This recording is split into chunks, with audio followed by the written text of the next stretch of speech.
لما نزلت سورة سيدنا يوسف على سيدنا محمد عليه الصلاة والسلام، ربنا قال له: نحن نقص عليك أحسن القصص. من جمال السورة والقصة الوحيدة اللي اتحكى فيها كل الحكاية بكل تفاصيلها ولقطاتها، وهتتعلم وهتشوف فيها حاجات جميلة جدا هتعجبك. كملوا للآخر. بس قبل ما ابتدي تعالوا نبتدي الحكاية بالصلاة والسلام على سيدنا محمد وعلى آله وصحبه أجمعين. يلا بينا. سورة يوسف هي من أحسن القصص فعلا، زي ما قال علماء الأدب والمتخصصين في علم القصة، فهي بتبدأ بحلم وبتنتهي بتفسير الحلم. من الحاجات الجميلة جدا إن قميص سيدنا يوسف اللي استخدموه إخواته علشان يكون دليل على براءتهم، هو نفسه كان دليل على خيانتهم ليه.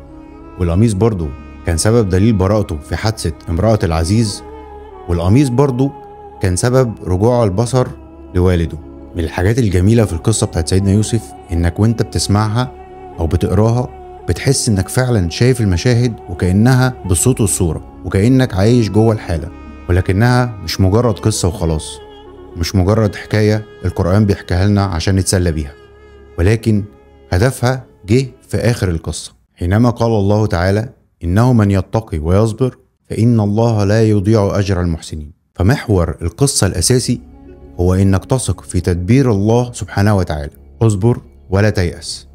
ولاحظ إن الصورة بتمشي بوتيرة عجيبة، والقصة مفادها إن الحاجات الجميلة ممكن تكون نهايتها وحشة، والعكس صحيح. فيوسف أبوه بيحبه وده شيء جميل، ولكن نتيجة الحب ده إنه اترمى في البئر، ورميه في البئر ده كان شيء صعب ومخيف، ولكن نتيجته كان تكريمه في بيت العزيز. ولما اتكرم في بيت العزيز ده كان شيء جميل جدا، ولكن نهايته إنه دخل السجن. وبعدين دخول السجن ده شيء صعب جدا، ولكن نهايته إنه بقى يوسف عزيز مصر. والهدف من ده إنك تنتبه إنه تسيير الكون شيء فوق مستوى إدراكك، فما تشغلش بالك بيه، وسيب ربنا يدير الكون ويدير حياتك زي ما هو شايف بحكمته، وخليك واثق إنه كله خير ليك في الآخر. فلو حصلت أحداث بتصيبك بالإحباط فلا تيأس ولا تتذمر، خليك واثق في تدبير الله، فهو مالك هذا الملك وهو خير مدير للأمور.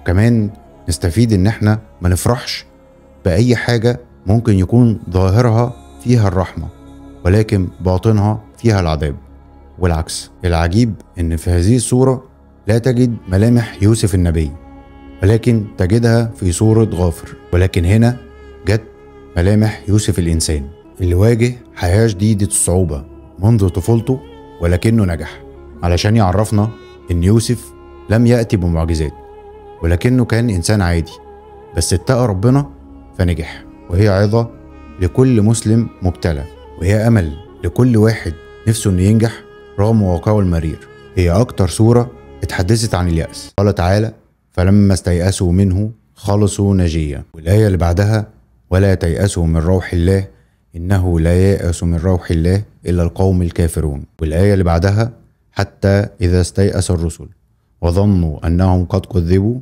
جاءهم نصرنا. وكأنها بتقول لنا ليه اليأس؟ يوسف رغم كل ظروفه الصعبة لم ييأس ولم يفقد الأمل، فهي قصة نجاح في الدنيا والآخرة، لأنه لما جه يتعامل مع عزيز مصر قدر بفضل الله ثم حكمته إنه يتعامل مع الملك وأن يصبح عزيز مصر، وفي الآخر رفض الفاحشة وتصدى لامرأة العزيز ونجح. الصورة دي نزلت في عام الحزن على سيدنا محمد عليه الصلاة والسلام، وهو في أشد أوقات الضيق وكان على وشك الهجرة وفراق مكة. تولى الله أمر يوسف فأحوج القافلة في الصحراء للماء علشان يخرجوه من البئر، وبعد كده حرم عزيز مصر من الأولاد علشان يتبناه، وخلى الملك محتاج لتفسير الرؤية علشان يخرجه من السجن. أحوج مصر كلها للطعام عشان يصبح عزيز مصر. إذا تولى الله أمرك هيأ لك كل أسباب السعادة وأنت لا تشعر.